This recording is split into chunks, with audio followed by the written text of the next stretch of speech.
Hi friends, welcome to GS bro. இன்னைக்கு நம்ம partnership சீரிஸோட last class பார்க்க போறோம். இன்னைக்கான கான்செப்ட் என்னன்னா, கான்செப்ட் ஆன் மேனேஜ்மெண்ட். இதுல மேனேஜ்மெண்ட்ங்கிறது எதை குறிக்குது அப்படின்னா, நமக்கு இந்த பேட்டர்ன் கொஸ்டின்ஸ்ல இப்போ ஒரு சில பார்ட்னர்ஸ் இன்வெஸ்ட்மெண்ட் பண்ணி பிசினஸ் பண்ணுவாங்க. அப்ப அந்த பிசினஸ்ல யாரா ஒருத்தர் இல்லைன்னா ரெண்டு பேர் என்ன பண்ணுவாங்கன்னா, பிசினஸ்ல ஒர்க்கும் பண்ணுவாங்க. அவங்கள என்னன்னு சொல்லுவோம்னா, நம்ம ஆக்டிவ் பார்ட்னர் அப்படின்னு சொல்லுவோம். இப்ப மேனேஜ்மெண்ட்டை பொறுத்த வரைக்கும் நமக்கு வரக்கூடிய பார்ட்னர்ஸ்ல ரெண்டு டிஃப்ரெண்ட் பார்ட்னர்ஸ் இருப்பாங்க. ஒருத்தங்க ஆக்டிவ் பார்ட்னர், இன்னொருத்தங்க ஸ்லீப்பிங் பார்ட்னர் சொல்லிட்டு. இந்த ஆக்டிவ் பார்ட்னருங்கிறவங்க யார் அப்படின்னா, இவங்க பிசினஸ்ல இன்வெஸ்ட்மெண்ட்டுக்கு பணமும் போடுவாங்க. அட் த சேம் டைம் பிசினஸ்ல ஏதாவது ஒர்க்கும் பண்ணுவாங்க. அப்ப இவங்களுக்கு என்ன வரும்னா, அவங்க பணம் போட்டதுக்கு பிசினஸ்ல ப்ராஃபிட் வரும்போது அவருக்கான ஷேர் கிடைச்சிடும். அட் த சேம் டைம் இந்த பிசினஸ்ல அவங்க ஒர்க் பண்றதுனால அந்த ஒர்க்குக்கான வேஜும் இவங்களுக்கு கிடைக்கும். ஓகேங்களா? அது சேலரியா அவங்க எடுத்துப்பாங்க. அதே மாதிரி ஸ்லீப்பிங் பார்ட்னர் அப்படிங்கிறவங்க என்ன பண்ணுவாங்க அப்படின்னா, ஒன்லி இன்வெஸ்ட்மெண்ட் மட்டும்தான்.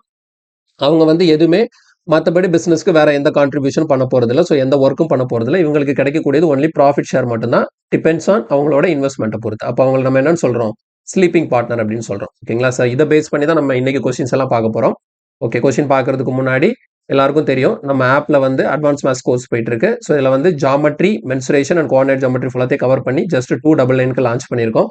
So geometry, mensuration, coordinate geometry கத்துக்கணும்னு நினைச்சீங்கன்னா பேசிக்ல இருந்து, ஸோ நீங்க உங்களுக்கு அதை பத்தி ஐடியாவே இல்லாம இருந்தாலும் பரவாயில்ல, நான் பேசிக்ல இருந்து அட்வான்ஸ் லெவல் வரைக்கும் எல்லா கான்செப்டையுமே இந்த கோர்ஸ்ல கவர் பண்ணியிருக்கிறோம். ஸோ வாங்கி யூஸ் பண்ணிக்கோங்க. ஓகே, இப்போ டைரக்டா கிளாஸ்க்குள்ள போகலாம்.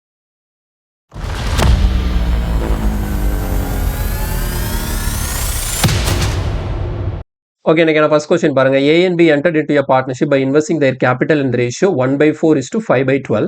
A received 4% of the annual profit for providing services to the business, and the remaining annual profit is divided between them in proportion to their investment. If B ஓட share இந்த annual profit is 30 lakh, what is A ஓட share? Okay, இதுல என்னெல்லாம் சொல்லியிருக்காங்கன்னா, ஏயும் பியும் ரெண்டு பேரும் அந்த பிசினஸ்ல இன்வெஸ்ட் பண்ணாங்கல்ல, அந்த இன்வெஸ்ட்மெண்ட்டுக்கு ரேஷியோ கொடுத்துருக்காங்க. எப்படி கொடுத்துருக்காங்கன்னா, ஏக்கு 1/4 இருக்கு, பிக்கு 5/12 இருக்கு. அப்ப இந்த மாதிரி ஃபிராக்ஷன்ல இருந்ததுன்னா என்ன பண்ணிக்கணும்? இந்த இன்வெஸ்ட்மெண்ட் ரேஷியோவை ஃபிராக்ஷன்ல இருந்து மாத்தி நார்மல் சிம்பிள் ஃபார்மா கொண்டு வரணும். அப்ப டினாமினேட்டர்ல 4/12 இருக்கு. 4க்கும் 12க்கும் எல்சிஎம் எடுத்தா 12. அப்ப அந்த எல்சிஎம் 12ஆல இந்த ரெண்டு பக்கமும் நான் நியூமரேட்டரை மல்டிப்ளை பண்றேன். பாருங்க, இந்த 12க்கு 12 கேன்சல் ஆயிடும். 4ஆல இங்க கேன்சல் பண்ணும்போது 3 டைம்ஸ். அப்போ ஃபைனலி இன்வெஸ்ட்மெண்ட் ரேஷியோ எப்படி வந்திருக்குதுன்னா 3/5, அதாவது 3:5. இப்போ ஏயும் பியும் அவங்களுக்கான ப்ராஃபிட் எப்படி தான் பிரிக்கணும்? 3:5ங்கிற ரேஷியோல பிரிச்சுக்கணும். ஓகே, இப்போ இதுல கண்டிஷன் என்னன்னா, ஏ 4% ஆஃப் த ஆனுவல் ப்ராஃபிட்டை அவருக்கு சேலரியா எடுத்துக்கிறார். பாருங்க, A receive 4% of the annual profit for providing services to the business. இவர் இன்வெஸ்ட்மெண்ட் மட்டும் பண்ணல, பிசினஸ்ல ஒரு சில சர்வீஸும் பண்றதுனால மொத்த ப்ராஃபிட்ல 4% யாருக்கு போயிடணும்? ஏக்கு போயிடணும். அப்ப மீதி எவ்வளவு இருக்கும்? பேலன்ஸ் 96% இருக்கும் மொத்த ப்ராஃபிட்ல. அந்த 96% தான் என்ன பண்ணணும்? ஏயும் பியும் இந்த 3:5 அப்படிங்கிற ரேஷியோல ஷேர் பண்ணிக்கணும். அப்ப பாருங்க, ப்ராஃபிட்டை ஷேர் பண்ணும்போது இங்க ஏ, பி இவ ரெண்டு பேருக்கும் எவ்வளவு ப்ராஃபிட் போகுது அப்படிங்கிறத ஃபர்ஸ்ட் நம்ம கணக்கு பண்ணோம். அதுக்கு முன்னாடி நம்ம என்ன பண்ணிக்கலாம்? இந்த இடத்துல நமக்கு டோட்டல் ப்ராஃபிட் இருக்கு இல்லையா? Total profit equal to 100x வச்சிடறேன். இப்போ டோட்டல் ப்ராஃபிட்டை நம்ம என்ன பண்ணிக்கலாம்? 100x சொல்லி வச்சிடலாம். அப்போ ஏக்கு டோட்டல் ப்ராஃபிட்ல 4% ஆட்டோமேட்டிக்கா போயிடும். அப்போ 100xல 4%னா எவ்வளோ? 4x. அப்போ ஏக்கு இந்த 4xங்கிறது அவர் பண்ண சர்வீஸ்க்கான சேலரியா இங்க வந்துருச்சு. இப்போ அடுத்த பேலன்ஸ் எவ்வளோ இருக்கும்? 96x இருக்கும். அந்த 96x தான் ஏயும் பி என்ன ரேஷியோல பிரிச்சுக்கணும்? 3:5. அப்போ டோட்டல் எவ்வளோ யூனிட்ஸ் இருக்கு? 8 யூனிட்ஸ் தான். 96xனா 1 யூனிட் எவ்வளோ வரும்? 1 யூனிட்ங்கிறப்ப நமக்கு 12x வரும். அப்போ 1 யூனிட் 12xனா ஏக்கு இங்க 3 யூனிட் இருக்கு. So 3 × 12 36x. அப்போ பாருங்க, ஏக்கு ஆல்ரெடி ஒரு 4x, மீதி இருக்கக்கூடிய அந்த 96xல அவருக்கான ஷேர் எவ்வளவு? 36x. அப்போ பேலன்ஸ் பாருங்க, பிக்கு 5 யூனிட்ஸ் இருக்கு. அப்போ 1 யூனிட் தான் 12xனா 5 யூனிட்ஸ்னா எவ்வளவு வரும்? 60x யாருக்கு போகுது? பிக்கு போகுது. இப்போ இதுல என்ன கொடுத்துருக்காங்கன்னா, டோட்டல் ப்ராஃபிட்ல பிக்கான ஷேர் தான் எவ்வளவா? 30 lakhs. இங்க பிக்கு எவ்வளவு இருக்கு? 60x இருக்கா? 60xோட வேல்யூ தான் நமக்கு எவ்வளோன்னு கொடுத்துருக்காங்க? 30 lakhsன்னு சொல்லியிருக்காங்க. சரியா? 30 lakhsனா நம்ம எத்தனை ஜீரோ போடணும்? 1, 2, அடுத்தவங்க ஒரு 3 0. புரியுதா? So 60x equal to 30 lakhs.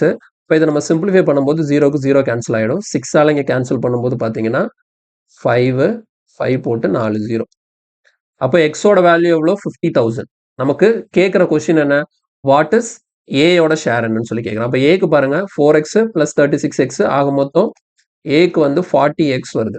அப்போ எக்ஸோட வேல்யூ உங்களுக்கு 50,000 அப்படின்னா 50,000 × 40 போடும்போது நமக்கு என்ன வரும்? 20 lakhs. புரியுதா? ஸோ கொஸ்டினுக்கான ஆன்சர் எவ்வளோ? Option A 20 lakhs. இவ்வளோதாங்க கொஸ்டின். புரியுதுல? இந்த மாதிரி கரெக்டாக நம்ம பிரித்து ப்ராப்பராக சால்வ் பண்ணும்போது கொஸ்டினுக்கான ஆன்சர் வந்து நமக்கு ஈஸியாக கிடைக்க போகுது. ஸோ ஐகார் மெயின்ஸில் 2023 கேட்ட கொஸ்டின் ரொம்ப சிம்பிளான கொஸ்டின் தான். பெரிய லெவலில் கால்குலேஷன் எதுவுமே இல்லை, கான்செப்ட் மட்டும் தெளிவாக பார்த்துக்கணும். நெக்ஸ்ட் கொஸ்டின் பார்க்கலாம். இல்லை பாருங்க, Ankit, Ashish and Ayan together start a business. Ankit என்ன பண்றாருன்னா 6,500 ரூபாய் 6 மாசத்துக்கு இன்வெஸ்ட் பண்றாரு. ஆஷிஷ் வந்து 8,400 ரூபாய் 5 மாசத்துக்கு இன்வெஸ்ட் பண்றாரு. அயன் வந்து 10,000 ரூபாய் 3 மாசத்துக்கு இன்வெஸ்ட் பண்றாரு. அப்போ 3 பேருக்கும் அவங்களோட இன்வெஸ்ட்மெண்ட் அண்ட் அவங்க இன்வெஸ்ட் பண்ண டைமும் கொடுத்துருக்காங்க. அப்போ அதை வச்சு நம்ம ப்ராஃபிட் ரேஷியோ ஈஸியாக கண்டுபிடிச்சலாம். பாருங்க யார் யாரெல்லாம். ஃபர்ஸ்ட் அன்கித், அடுத்தது ஆஷிஷ், அடுத்தது அயன். ஓகேவா? அன்கித் எவ்வளோ காசு கொண்டு வந்திருக்கிறாரு? 6,500 for 6 month. So investment into time நமக்கு ப்ராஃபிட் கிடைக்கும். பாருங்க ஆஷிஷ்க்கு அதே மாதிரி 8,400 கொண்டு வந்திருக்கிறாரு. இவர் வந்து 5 மாசத்துக்கு. நெக்ஸ்ட் அயன் வந்து 10,000 கொண்டு வந்திருக்கிறாரு. இவர் எத்தனை மாசத்துக்குன்னா 3 மந்த்துக்கு. இப்போ சிம்பிளிஃபை பண்ணும்போது 00 00 இங்கே 00 கேன்சல் பண்ணியாச்சு. அடுத்தது 5 டேபிளில் கேன்சல் பண்ணோம்னா இங்கே 13 டைம்ஸ் வரும். இந்த 5 கேன்சல் ஆகிடும். இங்கே வந்து நமக்கு 100 இருக்கா, ஸோ 20 டைம்ஸ் வரும். இதுக்கப்புறம் வேற என்ன, 3 டேபிளில் கேன்சல் பண்ணலாம். ஸோ 3ஆல் இங்கே கேன்சல் பண்ணலாமா? இங்கே நம்ம 3ஆல் கேன்சல் பண்ணோம்னா 2 3s are 6, 8 3s are 24. இங்கே நமக்கு 2 3s are 6. எகெயின் நம்ம 2 டேபிளில் கேன்சல் பண்ணோம்னா இங்கே 2, ஸோ இதில் கேன்சல் பண்ணும்போது 14 டைம்ஸு, இங்கே நமக்கு 10 டைம்ஸ். இதுக்கப்புறம் இதை நம்ம சிம்பிளிஃபை பண்ண முடியாது. இப்போ நமக்கு எப்படி கிடைச்சிருக்குன்னா ரேஷியோ 13:14:10. இப்போ இதுதான் இவங்க 3 பேருக்குமான ப்ராஃபிட் ரேஷியோ. அப்போ இந்த ரேஷியோல தான் அவங்க ப்ராஃபிட்டை ஷேர் பண்ணிக்கணும். ஆனால் என்ன கொடுத்துருக்காங்க பாருங்க, அங்கித் இஸ் ஒர்க்கிங் மெம்பர். இந்த 3 பேர்ல அங்கித் வந்து ஒர்க்கிங் மெம்பரா இருக்கிறதுனால he gets 5% of the total profit extra. அப்போ மொத்த ப்ராஃபிட்ல 5% ஃபர்ஸ்ட் அங்கித்துக்கு கொடுத்ததுக்கு அப்புறம் தான் மீதி காசு 3 பேரும் பிரிக்கணும். ஓகேவா? If the total gain is 7,400. அப்போ மொத்த ப்ராஃபிட் எவ்வளோ? 7,400. அப்போ அதுல அயன்கான ஷேர் என்னன்னு சொல்லி கொஸ்டின் கேட்குறாங்க. மொத்த ப்ராஃபிட் வந்து நமக்கு 7,400. அதுல அயனோட ஷேர் என்னன்னு சொல்லி கொஸ்டின் கேட்குறாங்க. ஓகே, இப்போ நான் என்ன பண்ண போறேன் பாருங்க. எனக்கு தேவை யாரு? அயன் தான் தேவை. சரியா? அப்போ அயனுக்கு எவ்வளோ காசு போச்சு அப்படிங்கிறத எப்படி கண்டுபிடிக்கணும்? ஒரே ஸ்டெப்ல எழுதலாம். எனக்கு மொத்த ப்ராஃபிட் கொடுத்துட்டாங்களா? எவ்வளோ? 7,400 எனக்கு டோட்டல் ப்ராஃபிட். இந்த 7,400 என்னால பிரிக்க முடியாது. இதுல 5% யாருக்கு போயிருச்சு? அன்கித்துக்கு போயிடுச்சு. அப்ப பேலன்ஸ் எவ்வளவு இருக்கும்? 95% தான் இருக்கும். அப்ப 7,400ல 95% எடுத்து, ஸோ இன்ட்டு 95/100. இந்த 95% ஆஃப் த ப்ராஃபிட்டை தான் 3 பேரும் ஷேர் பண்ணிக்கணும்ல. எனக்கு யாரோட ஷேர் வேணும்? அயன்கான ஷேர் தான் வேணும். ஸோ இப்போ அயன் பார்த்தீங்கன்னா எவ்வளோ யூனிட்ஸ் வருது? அயனுக்கு 10 யூனிட் வருது. அப்போ 10 மேலே எழுதிக்கோங்க. டினாமினேட்டர்ல இந்த டோட்டல் எழுதணும். டோட்டல் எவ்வளோ பாருங்க, 13, 14, ஒரு 10. இது 3 ஆட் பண்ணும்போது நமக்கு எவ்வளோ வருது? 37. அப்போ அயன்கான பார்ட் எவ்வளோன்னு பார்த்தீங்கன்னா 37ல 10 பார்ட் யாருக்கு போகுது? அயனுக்கு போகுது. அப்போ இந்த கொஸ்டினை இப்படி எழுதும்போது நமக்கு இந்த ஒரே ஸ்டெப்ல முடிஞ்சிடும். இதில் நம்ம யூனிட்ஸ் எடுத்து அந்த மாதிரி பிரிச்சு போட்டு பண்றதெல்லாம் நமக்கு டைம் வேஸ்ட். அப்போ ஒவ்வொரு கொஸ்டினுக்கும் என்ன மெத்தட் ஃபாலோ பண்ணா நமக்கு ஈஸியா வருங்கிறது தெரிஞ்சுக்கணும். இதை வந்து நமக்கு டோட்டல் ப்ராஃபிட் கொடுத்ததுனால இந்த மாதிரி ஒரே ஸ்டெப்ல எழுதுறதுதான் பெஸ்ட். ஓகேவா? ஸோ அயனுக்கு கேட்டதுனால 7,400ல 95%, அதுல டோட்டல் 37ல 10 பார்ட். இப்போ இதை ஈஸியா சிம்பிளிஃபை பண்ணிடலாம். பாருங்க, 00க்கு இந்த 00 கேன்சல் ஆயிடும். 37 டேபிள்ல கேன்சல் பண்ணோம்னா இங்க 2 டைம்ஸ். ஃபைனலி என்ன வருது? 95 × 2னா நமக்கு எவ்வளவு கிடைக்கும்? 190 கிடைக்கும். இங்க ஒரு 10 இருக்கிறதுனால so answer is 1,900. Option A 1,900. கிளியரா? இப்போ ஒருவேளை எனக்கு அன்கித்துக்கு எவ்வளவு ஷேர் கிடைச்சிருக்குன்னு சொல்லி கொஸ்டின் கேட்டாங்கன்னு வச்சுக்கோங்களேன். இதே இதுல பாருங்க, ஒருவேளை அங்கித்துக்கு எவ்வளவு ஷேர் போயிருக்குன்னு சொல்லி கொஸ்டின் கேட்டாங்கன்னா இதே பேட்டர்ன் தான். பாருங்க, அங்கித்துக்கு இதே மாதிரி 7,400 ரூபாய் இருக்கா? இந்த 7,400 ரூபாயில 95%ல அங்கித்துக்கு எவ்வளவு பார்ட்? 13 பார்ட்டா? ஸோ 13/37 எழுதிடலாம். இதே தான் அங்கித்துக்கு இவ்வளவு காசு போகும். ஆனா இது போக எக்ஸ்ட்ரா என்ன போகும் அப்படின்னு பார்த்தீங்கன்னா இந்த 7,400ல இருந்து ஒரு 5%. அந்த ஸ்டார்டிங்ல நான் சொன்னல பிளஸ் ஒரு 7,400ல 5%. இதையும் சேர்த்து நம்ம ஆட் பண்ணி போட்டா அதான் யாருக்கு? அங்கித்க்கு. ஒருவேளை ஆஷிஷ்க்கு கேட்டாங்கன்னா நமக்கு அயனுக்கு பண்ண மாதிரி தான். 7400ல 95% நமக்கு 14/37 போட்டா நமக்கு டைரக்டா ஆஷிஷ்க்கு கிடைச்சிடும். புரியுதா? அப்ப அங்கித்துக்கு பண்ணும்போது மட்டும் நம்ம என்ன பண்ணணும், அந்த ஷேர் பிளஸ் அவருக்கான அந்த சேலரி 7400ல என்னது 5% அவருக்கு எக்ஸ்ட்ரா கொடுத்தாங்களா அவர் பண்ண சர்வீஸ்க்காக அதை ஆட் பண்ணி போட்டுக்கணும். கிளியரா புரிஞ்சுதா? அடுத்த கொஸ்டின். இதுல பாருங்க, பகத் அப்புறம் Harish and Rohit started a business by investing 24,000, 32,000, 18,000 respectively. இப்போ பகத்தும் ஹரிஷும் ஆக்டிவ் பார்ட்னர்ஸ். அவங்களுக்கு வந்து பகத்க்கு 7%, ஹரிஷ்க்கு 19% மொத்த ப்ராஃபிட்ல இருந்து போயிடணும். ரிமைனிங் ப்ராஃபிட்டை 3 பேரும் ஷேர் பண்ணிக்கணும். Okay, if Rohit got total 14,400 as the profit, what was the total amount of profit? இந்த இடத்துல டோட்டல் ப்ராஃபிட் எவ்வளோன்னு சொல்லி கொஸ்டின் கேட்குறாங்க. ஓகே, யார் யாரெல்லாம் இருக்கா? பகத், அப்புறம் ஹரிஷ், அப்புறம் ரோஹித். என்ன பகத் எவ்வளோ காசு கொண்டு வராரு? 24,000. ஹரிஷ் கொண்டு வந்தது வந்து 32,000. ரோஹித் கொண்டு வந்தது வந்து 18,000. சிம்பிளிஃபை பண்ணும்போது 30, 30, 30 கேன்சல் பண்ணிடலாம். இப்போ அடுத்தது என்ன டேபிளில் கேன்சல் பண்ணலாம்? 2 டேபிளில் கேன்சல் பண்ணோம்னா 12 டைம்ஸ், இது 16 டைம்ஸ், இது 9 டைம்ஸ். ஸோ இதுக்கப்புறம் நம்மளால 4 டேபிள்னா இது கேன்சல் ஆகாது, 3 டேபிள்னா இந்த 16 கேன்சல் ஆகாது. ஸோ இதுக்கு மேலே நம்மளால சிம்பிளிஃபை பண்ண முடியாது. ஸோ ஃபைனலாக 3 பேரும் ப்ராஃபிட் என்ன ரேஷியோல தான் பிரிக்கணும்? 12, 16, 9ங்கிற ரேஷியோல தான் பிரிக்கணும். நமக்கு யாரோட ப்ராஃபிட் கொடுத்துருக்காங்க? ரோஹித்கான ப்ராஃபிட் கொடுத்துருக்காங்க. டோட்டல் ப்ராஃபிட் எவ்வளோன்னு சொல்லி கேட்குறாங்க. அப்போ இந்த கொஸ்டினை பொறுத்த வரைக்கும் நான் என்ன பண்ணிக்கிறேன்னா, டோட்டல் ப்ராஃபிட் எனக்கு தெரியாதா, அதை நான் கண்டுபிடிக்க போறேன். ஸோ அதை நான் எக்ஸ்னு வச்சுக்கிறேன். Total profit X. இதுல வந்து பாத்தீங்கன்னா மொத்தமா எனக்கு கிடைக்கக்கூடிய ப்ராஃபிட்ல 7% வந்து பகத்துக்கு போயிருது, 19% வந்து ஹரிஷ்க்கு போயிருது. இப்போ ஆக மொத்தம் எவ்வளோ? 19 + 7னா எவ்வளோ? ஒட்டு மொத்தமா 26% வந்து இந்த பகத்துக்கும் ஹரிஷ்க்கும் அவங்க ஒர்க்கிங் பார்ட்னரா இருக்கிறதுனால சேலரியா போயிருது. புரியுதா? அப்போ டோட்டல் 100%ல 26% இவங்க 2 பேருக்கும் போனதுனால மீதி இருக்கக்கூடிய 74% தான் இவங்க 3 பேருமே ஷேர் பண்ணிக்கணும். ஓகேவா? எனக்கு ரோஹித்துக்கு தானே கொடுத்துருக்காங்க. அப்ப ரோஹித்துக்கு எந்த காசு கிடைக்கும் அப்படின்னு பாத்தீங்கன்னா, ரோஹித்துக்கு டோட்டல் ப்ராஃபிட்ல டோட்டல் ப்ராஃபிட் எவ்வளோன்னு வச்சிருக்கோம்? எக்ஸ்ன்னு வச்சிருக்கோம்ல. ஸோ எக்ஸுங்கிறது டோட்டல் ப்ராஃபிட்னா இந்த எக்ஸுங்கிற டோட்டல் ப்ராஃபிட்ல இவங்க 2 பேருக்கும் எவ்வளோ கொடுத்தாச்சு? மொத்த ப்ராஃபிட்ல 26% கொடுத்தாச்சுல. அப்ப மிச்சம் 74% இருக்கும். இந்த 74%ல இவங்க 3 பேரும் பிரிக்கும் போது ரோஹித்கான ஷேர் என்ன வரும்னா 9 பார்ட்ஸ் இருக்கு. அது ஃபுல்லா ஆட் பண்ணிடுங்க. 16 + 9னா நமக்கு 25, 25 + ஒரு 12னா நமக்கு எவ்வளோ? 37 வரும். 9/37. ஓகேவா? இன்ட்டு கிடையாது, ஈக்குவல் டு. புரியுதா? Total profit X. அந்த எக்ஸ்ல 74%, அதுல 37ல 9 பார்ட் தான் ரோஹித்துக்கு போகுது. அப்படி ரோஹித்துக்கு கிடைச்ச அமௌண்ட் தான் எவ்வளோ? இந்த 144,000, அதாவது 1,44,000.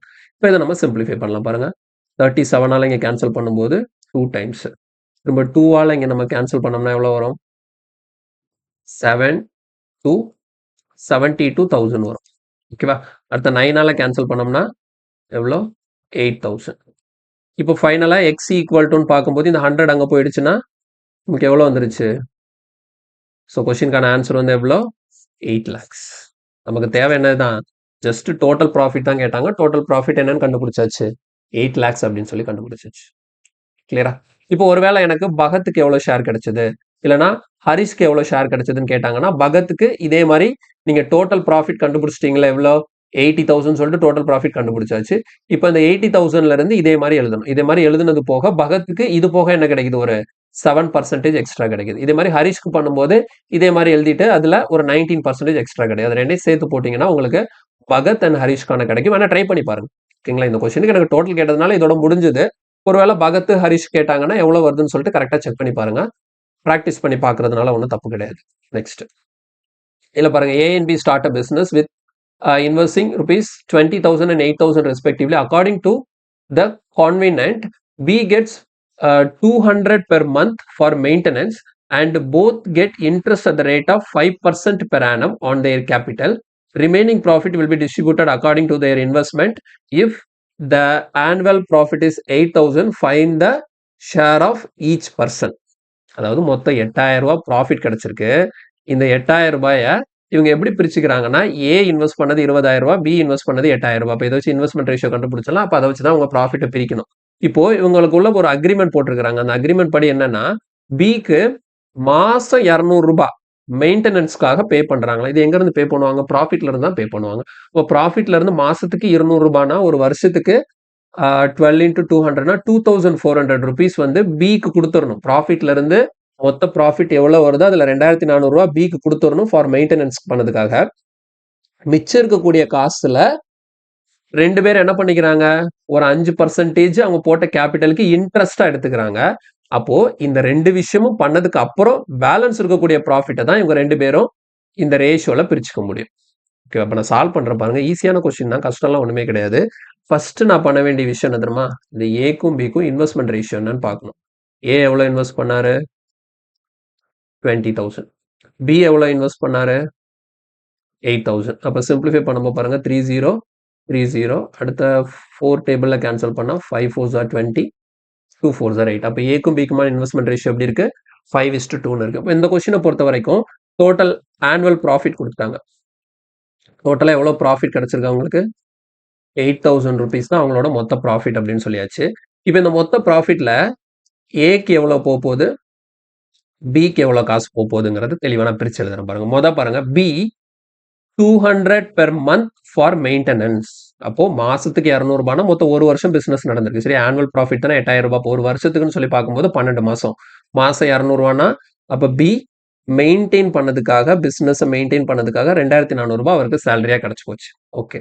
அது போக both get interest at the rate of 5% per annum. அவங்க 2 பேரும் எவ்வளவு இன்வெஸ்ட் பண்ணாங்களோ அதுல 5% 2 பேருக்கு இன்ட்ரெஸ்டா கொடுக்கணுமா? இதே ப்ராஃபிட்ல இருந்து தான் கொடுக்கணும். பாருங்க, ஏ எவ்வளவு இன்வெஸ்ட் பண்ணிருக்காரு? 20,000. சரி, ஆமா, ஏ வந்து 20,000 இன்வெஸ்ட் பண்ணிருக்காரு. அப்ப 20,000னா ஒரு வருஷத்துக்கு 5%.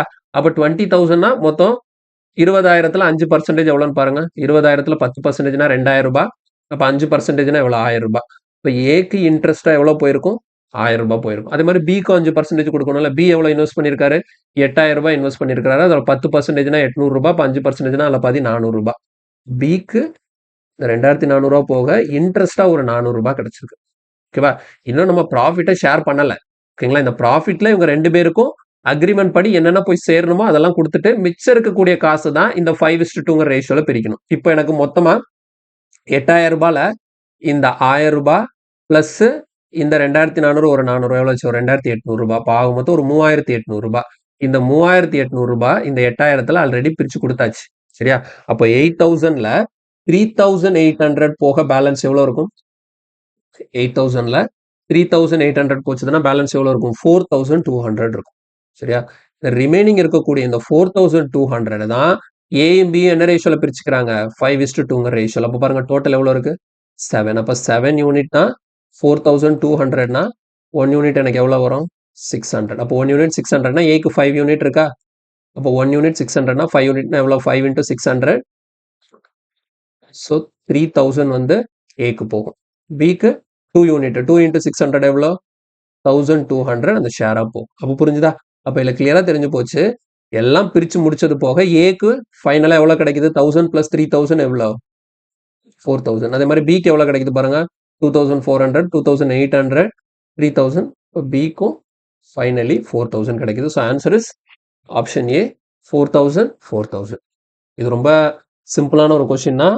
ப்ராக்டிஸ் பண்ணுங்கண்ணா. கான்செப்ட் கிளியரா புரிஞ்சிருச்சுன்னா இது ஈஸியா நம்ம பண்ணிடலாம். இந்த 4,200 எப்படி வந்ததுன்னா பிக்கு கொடுக்க வேண்டிய சேலரி, ஏக்கும் பிக்குமான இன்ட்ரெஸ்ட், இது எல்லாம் கொடுத்து போக மிச்சம் இருக்கக்கூடிய காசு.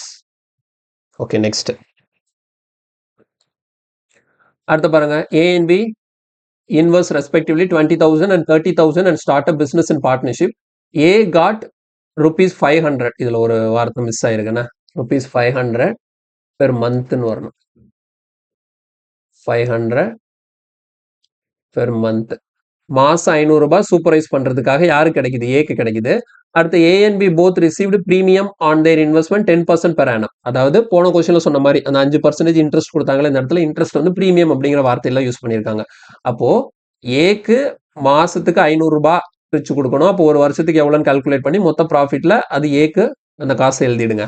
அடுத்தது ஏக்கும் பிக்கும் அவங்க பண்ண இன்வெஸ்ட்மெண்ட்ல 10% என்ன பண்ணிருங்க? பிரீமியமா ஆளுக்கு எடுத்து கொடுத்துருங்க. அப்போ இது எல்லாம் போக மிச்சம் இருக்கக்கூடிய ப்ராஃபிட்டை 2 பேரும் என்ன பண்ணிக்கணும்? அவங்களோட இன்வெஸ்ட்மெண்ட் ரேஷியோ படி பிரிச்சுக்கணும். அவங்களுக்கு கிடைச்ச டோட்டல் ப்ராஃபிட் எவ்வளவு? 71,000. அப்போ ஷேர் ஆஃப் ஏ. ஓகேங்களா? இப்போ ஏக்கு எவ்வளவு ஷேர் கிடைக்கும்னு சொல்லி கொஸ்டின். இந்த இடத்துல ப்ராஃபிட்னு இருக்கு. ப்ராஃபிட்னு வரக்கூடாது. இதில் வந்து ஷேர். ஓகேவா, ஏக்கு எவ்வளோ ஷேர் கிடைச்சதுன்னு சொல்லி கொஸ்டின் கேட்குறாங்க. இப்போ லாஸ்ட் கொஸ்டின் எப்படி பண்ணமோ அதே பேட்டர்ன் தான் இந்த கொஸ்டின். என்ன என்னால் ப்ராக்டிஸ் கொஸ்டினை ட்ரை பண்ணி பாருங்க. ஆன்சர் கரெக்டாக வருதான்னு சொல்லிட்டு செக் பண்ணிக்கோங்க. ஓகேவா, இந்த கொஸ்டினுக்கான ஆன்சர் என்ன அப்படின்னா நமக்கு இந்த கொஸ்டினுக்கு ஆன்சர் வந்து 32,000 கிடைக்கும். Option D 32,000. சால்வ் பண்ணி பார்த்துட்டு ஆன்சர் கரெக்டாக வருதான்னு சொல்லிட்டு செக் பண்ணிக்கோங்க. நெக்ஸ்ட் இல்ல பாருங்க, A and B invest respectively 80,000 and 60,000 to start a business into a partnership. B got 250 rupees per month for a supervision. அப்போ போன கொஸ்டின் மாதிரியே இருக்கு. A and B both receive the premium at the rate of 10% per annum and the rest profit distribute between them according to their investment. If the total profit distributed between them is 20,500, then the final total profit amount received by A. B அப்போ Bக்கு ஃபைனலாக எவ்வளோ கிடைக்குன்னு சொல்லி question கேட்குறாங்க. அப்போ இதுவும் practice தான். அதே தானே, சேம் மாடல். 2 கொஸ்டின் தொடர்ந்து வந்திருக்கு. இது 3வது கொஸ்டின் இதே மாடல்ல. இதையும் சால்வ் பண்ணி பார்த்துட்டு ஆன்சர் என்ன வருதுன்னு சொல்லிட்டு கமெண்ட்ல சொல்லுங்க. சரியா, இதுக்கு ஆன்சர் என்னன்னு சொல்லிட்டு கண்டிப்பா கமெண்ட்ல சொல்லுங்க. ஓகேவா, அதே போன கொஸ்டின் மாதிரியே தான் இருக்கு. பெருசா வித்தியாசம் ஒன்றும் இல்லை. அடுத்த கொஸ்டின் போயிடலாம். நெக்ஸ்ட் கொஸ்டின் இல்ல பாருங்க, X contributes ₹1,500 and Y ₹900 in a business. X is a sleeping partner. அப்படின்னு அர்த்தம், காசு மட்டும் தான் போடுவார், வேலை செய்ய மாட்டாரு. And Y gets 10% of the profit for management. அப்போ பிசினஸை மேனேஜ் பண்றது Y தான். அப்படி மேனேஜ் பண்றதுனால கிடைக்கிற ப்ராஃபிட்ல 10% Y வந்து அவருக்கான சேலரியா எடுத்துப்பாரு. அப்போ மீதி இருக்க கூட 90% தான் ரெண்டு பேரும் ஷேர் பண்ணுவாங்க. And the rest of the profit is dividing in the proportion of their capital. If the profit is 800, what is the share of Y? அது ஈஸி தாங்க. அது அப்படி நம்ம எழுதிடலாமா, எக்ஸ் ஒய். எக்ஸோட இன்வெஸ்ட்மெண்ட் எவ்வளோ 1,500, ஒய்யோட இன்வெஸ்ட்மெண்ட் எவ்வளோ 900. சிம்பிளிஃபை பண்ணால் 00 00 5 டேபிளில் கேன்சல் பண்ணும்போது 5 3s are 15, 3 3s are 9.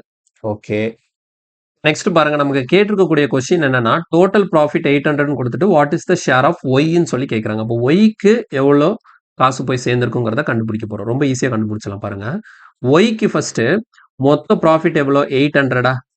இந்த 800ல எவ்வளோ அவருக்கு வந்து இதா கிடைக்குது, மேனேஜ்மெண்ட் பண்ணதுக்காக அவருக்கு வந்து 10% வந்து சேலரியா கொடுக்குறோமா. அப்போ 800ல 10% வந்து ஒய்க்கு கிடைக்கும். இது போக பிளஸ், இது போக பிளஸ் அந்த 800ல 10% இவருக்கு போயிடுச்சுல. அப்போ மீதி எவ்வளோ இருக்கும், 90% இருக்கும். இந்த 90%ல யாருக்கு, ஒய்க்கு தானே. பாருங்க 3 யூனிட் டோட்டலா 8ல 3 பார்ட் கிடைக்கும். 8ல 3 பார்ட். எப்படி பண்ணிருக்கேன்னு புரியுதுல. ஸோ ரொம்ப சிம்பிள். இது நான் எப்படி எழுதுனேன்னு தெரிஞ்சதுன்னா உங்களுக்கு புரிஞ்சிருச்சுன்னு அர்த்தம். மொத்தமா டோட்டல் ப்ராஃபிட் வந்து 800 கொடுத்துருக்கான். அப்போ 800ல 10% இது வந்து அவருக்கான சேலரி. இப்போ இது வந்து ஷேர். இது எப்படி வருது, 800ல பேலன்ஸ் 90% இருக்கும். அந்த 90%ல எக்ஸும் ஒய்யும் ஷேர் பண்ணிக்கிறாங்க. அப்போ டோட்டல் வந்து 8 யூனிட், அதில் ஒய்க்கு வந்து 3 யூனிட். இப்போ இதை ஜஸ்ட் சிம்பிளிஃபை பண்ணால் போதும். பாருங்க, இங்கே 00 00 கேன்சல் பண்ணும்போது எனக்கு எவ்வளோ வருது, 80 வருது ப்ளஸ். அதே மாதிரி இங்கே இந்த 00 00 கேன்சல் பண்ணிடலாம். நெக்ஸ்ட் இந்த 8க்கு இந்த 8 கேன்சல் ஆகிடும். அப்போ 9 3s are 27. ஸோ 270 வருது. 270 + 80னா நமக்கு எவ்வளோ, 350. ஸோ கொஸ்டினுக்கான ஆன்சர் வந்து ஆப்ஷன் சி 350. சரி, ஒருவேளை எக்ஸுக்கு எவ்வளோ போச்சுது அப்படின்னு கேட்டாங்கன்னா இதுல இருந்தே கண்டுபிடிச்சலாம். மொத்தம் 800 ரூபாயா, 800 ரூபாயில 350 ரூபா யாருக்கு போயிருக்கு, ஒய்க்கு போயிருக்கு. அப்போ மிச்சம் 450 ரூபா தான் யாருக்கு போயிருக்கும், எக்ஸுக்கு போயிருக்கும். எக்ஸ் கேட்கல. எக்ஸ் கேட்டிருந்தா நம்ம டேரக்டா டோட்டல் ப்ராஃபிட்ல இருந்து ஒய்க்கு எவ்வளோ காசு போச்சோ அதை மைனஸ் பண்ணிட்டீங்கன்னா பேலன்ஸ் காசு ஃபுல்லாக எக்ஸுக்கு தான் போயிருக்கும். ஸோ எக்ஸுக்கு 450 ரூபா. சரியா, புரிஞ்சுதா? ஸோ சிம்பிளான கொஸ்டின் தான், ப்ராக்டிஸ் பண்ணிக்கோங்க. நெக்ஸ்ட் பாருங்க, Anil is an active and Vimal is sleeping partner. Anil invest 12,000 and Vimal invest 20,000. Anil receives 10% of the profit for managing, the rest being divided in proportion to their capital. Out of the total profit of 9,000, the money received by Anil. அனிலுக்கு எவ்வளோ காசு போகும்னு சொல்லி கேட்குறாங்க. இப்போ போன question பண்ணோம்ல அதே method தான். சரியா, ஸோ ப்ராக்டிஸ் ட்ரை பண்ணி பாருங்க. இந்த கொஸ்டின் லாஸ்ட் கொஸ்டின் நம்ம எப்படி சால்வ் பண்ணுமோ அதே மெத்தடில் தான் பண்ணணும். இப்போ இந்த கொஸ்டினுக்கான ஆன்சர் என்ன அப்படின்னு சொல்லி பார்த்தீங்கன்னா நமக்கு இது ஆப்ஷன் டி. இது ஆக்சுவலாக வந்து இதில் ஒரு சின்ன பிரிண்டிங் மிஸ்டேக் இருக்கு. இது வந்து 3937.5 என்ன, ஓகேவா, 3937.5. ஓகேவா, இது வந்து 3937.5 அதுதான் ஆன்சரா இருக்கும். போன கொஸ்டின் எப்படி பண்ணோமோ அதே மாதிரி பண்ணுங்க. அதே மாதிரி தான் அனில் வந்து ஆக்டிவ் பார்ட்னர். அப்போ அதனால அவருக்கு 10% ப்ராஃபிட்டை ஒதுக்கிட்டு மீதி இருக்கக்கூடிய 90% தான் அனிலும் விமலும் ஷேர் பண்ணிக்கணும். ஓகே, நெக்ஸ்ட் இந்த கொஸ்டின்ல பாருங்க. ABC invest in a business in the ratio 4:5:7. C is a sleeping partner. இதுல C தான் sleeping partner. அப்ப A யும் B யும் active partner-ஆ இருப்பாங்க. So his share of profit will be half of what it would have been if he were a working partner. இப்போ இந்த question வந்து கொஞ்சம் வித்தியாசமா இருக்கு. என்னன்னா C வந்து ஸ்லீப்பிங் பார்ட்னரா இருக்கிறதுனால என்ன பண்றாங்கன்னா, ஒருவேளை சியும் ஆக்டிவ் பார்ட்னராகவே இருந்துட்டாருன்னு வச்சுக்கோங்களேன், என்ன நடக்கும்? அந்த இடத்துல ஏபிசி 3 பேர் இருக்கிறாங்க. இந்த ஏபிசி 3 பேருமே ஆக்டிவ் பார்ட்னரா இருந்துட்டாங்கன்னு வச்சுக்கோங்களேன். அப்ப இந்த இடத்துல யாருக்கு எவ்வளவு காசு கொடுக்கணும், எக்ஸ்ட்ரா கொடுக்கணும்லாம் தேவையில்ல. மொத்தமா வரக்கூடிய ப்ராஃபிட்டை 3 பேரும் பிரிச்சுக்கலாம். ஏன்னா 3 பேருமே ஒர்க் பண்றாங்க அப்படிங்கிறதுனால நம்ம அந்த இடத்துல யார் ஒர்க் பண்றாங்க, ஒர்க் பண்ணலன்னு சொல்லிட்டு இருந்தா தான் நம்ம அந்த இடத்துல பாகுபாடு பார்க்கணும். இப்போ போன கொஸ்டின் எடுத்துட்டீங்கன்னா, ஒருத்தர் ஒர்க் பண்ணாரு, ஒருத்தர் ஒர்க் பண்ணல. அப்போ ஒர்க் பண்ணவருக்கு எக்ஸ்ட்ரா ஒரு 10% கொடுத்தோம். அப்போ ஒருவேளை 3 பேருமே ஒர்க் பண்றாங்க அப்படின்னா, அப்ப அந்த இடத்துல ஒருத்தருக்கு எக்ஸ்ட்ரா ஒருத்தருக்கு கம்மின்னு சொல்லிட்டு தான் வராது. மொத்தமாவே கிடைக்கிற ப்ராஃபிட்டை 3 பேருக்கும் இன்வெஸ்ட்மெண்ட் ரேஷியோ, அந்த ப்ராஃபிட் ரேஷியோ என்ன வருதோ அது அப்படியே பிரிச்சு கொடுத்துடலாம். அந்த இடத்துல அந்த பாகுபாடு நம்ம பார்க்க தேவையில்ல. ஓகேங்களா? ஆனா என்ன ஆயிடுச்சு இந்த இடத்துல 2 பேர் தான் ஒர்க்கிங் பார்ட்னர், ஒருத்தர் வந்து ஸ்லீப்பிங் பார்ட்னர் சொன்னதுனால, இவர் ஸ்லீப்பிங் பார்ட்னரா இருக்கிறதுனால என்ன பண்ணணுமா அப்படின்னா, அவர் ஒருவேளை ஒர்க்கிங் பார்ட்னரா இருந்திருந்தாருன்னா அவருக்கு எவ்வளவு ஷேர் கிடைக்குமோ அதுல பாதி அவருக்கு கொடுத்தா போதும் அப்படின்னு சொல்றாங்க. ஓகேவா? டோட்டல் ப்ராஃபிட் வந்து எவ்வளவு கிடைச்சிருக்கு? 36,000 கிடைச்சிருக்கு அவருக்கான மொத்த ப்ராஃபிட். அதுல 25% என்ன பண்றாங்களா? Reinvested in the business. இப்போ how much does B get அப்படின்னு சொல்லி கேக்குறாங்க. அப்ப இதுல இன்னொரு விஷயமும் முக்கியமா இருக்கு. அவங்களுக்கு கிடைச்ச மொத்த ப்ராஃபிட் எவ்வளவு? 36,000 ரூபாய். அதுல 25% எடுத்து என்ன பண்றாங்க? யாரும் ஷேர் பண்ணிக்கல. அதுல 25% எடுத்து மறுபடி பிசினஸ்லயே அந்த காசை போட்டுறாங்களாம். புரியுதா? அப்போ இந்த 36,000த்துல 75% தான் இவங்க வந்து ஷேர் பண்ணிக்கணும். சரி, எப்படி ஷேர் பண்றாங்கன்னு பார்ப்போம். தெளிவா கவனிச்சுக்கோங்க இந்த கொஸ்டினை. ஆக்சுவலா ஏ, பி, சி இவங்க 3 பேருக்குமான இன்வெஸ்ட்மெண்ட் ரேஷியோ என்ன கொடுத்துருக்காங்க? 4:5:7. ஓகேவா? இந்த ரேஷியோல தான் அவங்க 3 பேரும் இன்வெஸ்ட் பண்ணியிருக்கிறாங்க. ஓகே. இப்போ 3 பேருமே ஒர்க்கிங் பார்ட்னரா இருந்திருந்தா இந்த ரேஷியோல தான் அவங்களோட ப்ராஃபிட்டை ஷேர் பண்ணியிருப்பாங்க. 3 பேருமே ஒர்க் பண்ணியிருந்தா. புரியுதா? 3 பேருமே ஒர்க் பண்ணியிருந்தாலும் சரி, இல்ல 3 பேருமே ஒர்க் பண்ணலனாலும் சரி, ப்ராஃபிட் ரேஷியோ இப்படி தான் பிரியணும். 4:5:7ங்கிற ரேஷியோல தான் பிரியணும். இந்த ரேஷியோ மாற போறதே கிடையாது.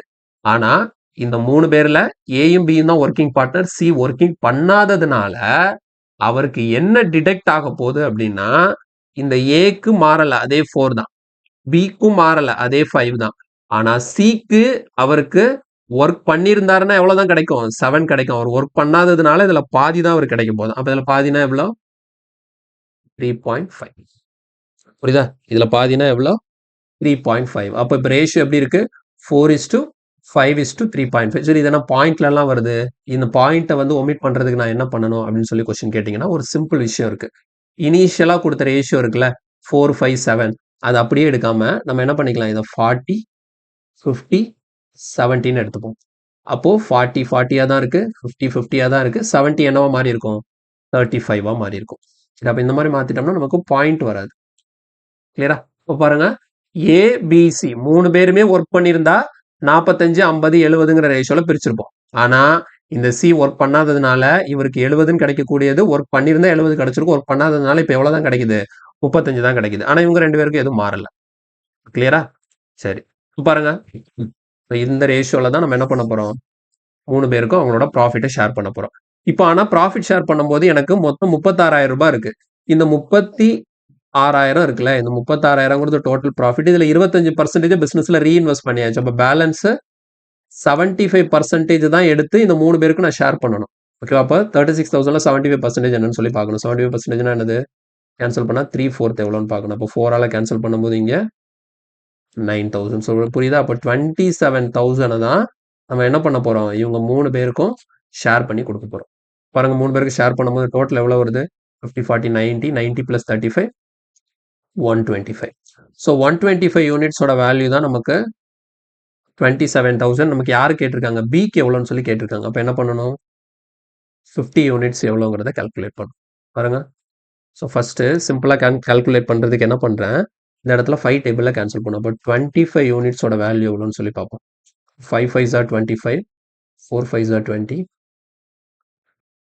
ஓகேவா 25 யூனிட்ஸோட வேல்யூ எவ்வளோ இருக்கு 5400 நமக்கு தேவை என்ன 50 யூனிட் அப்போ 25 இங்க என்ன இருக்கு டபுள் ஆயிருக்கு அப்போ 25 யூனிட் 5400னா 50 யூனிட் என்னவா இருக்கும் இதோட டபுளா இருக்கும் 5400 டபுள் எவ்வளோ 10800 ஸோ இதான் கொஸ்டின்கான ஆன்சர் ஸோ ஆப்ஷன் பி 10800 கிளியரா ஸோ ரொம்ப சிம்பிளான ஒரு கொஸ்டின் தான் கொஞ்சம் வித்தியாசமான ஒரு கொஸ்டின் கவனமா பார்த்துக்கோங்க 3 பேரும் ஒர்க்கிங் பார்ட்னரா இருந்திருந்தா 40 50 70 ஆனா சி ஸ்லீப்பிங் பார்ட்னரா இருக்கிறதுனால அவர் ஒர்க்கிங் பார்ட்னரா இருந்திருந்தா எவ்வளவு இருந்திருக்குமோ அதுல பாதி அதனால இங்க 70 35 மாறி இருக்குன்னா ஸோ இந்த கொஸ்டின் கொஞ்சம் டிஃப்ரெண்டா தான் இருக்கு பார்த்துக்கோங்க கேட்கறதுக்கு நிறைய சான்சஸ் இருக்கு ஓகே இதோட நம்ம பார்ட்னர்ஷிப்பை வந்து ஒரு முடிவுக்கு கொண்டு வந்தாச்சு பார்ட்னர்ஷிப் டாபிக் இதோட முடியுது ஓகேங்களா ஸோ நமக்கு ரீசெண்ட் எக்ஸாம்ஸ்ல கேட்ட கொஸ்டின்ஸ்ல இருந்து மேக்ஸிமம் எல்லாத்தையுமே நம்ம கவர் பண்ணியாச்சு இது போக வேற ஏதாவது மாடல்ஸ் இருந்தாலுமே நம்ம படிச்ச கான்செப்ட்டுக்கு கீழே தான் இருக்கும் இதை தாண்டி இதுல வித்தியாசமா கேட்கறதுக்கு ஒண்ணுமே கிடையாது பார்ட்னர்ஷிப்பை பொறுத்த வரைக்கும் புரியுதா ஸோ நல்லா பார்ட்னர்ஷிப்பை தெளிவாக பார்த்துக்கோங்க ரொம்ப ஈஸியான டாப்பிக்கும் கூட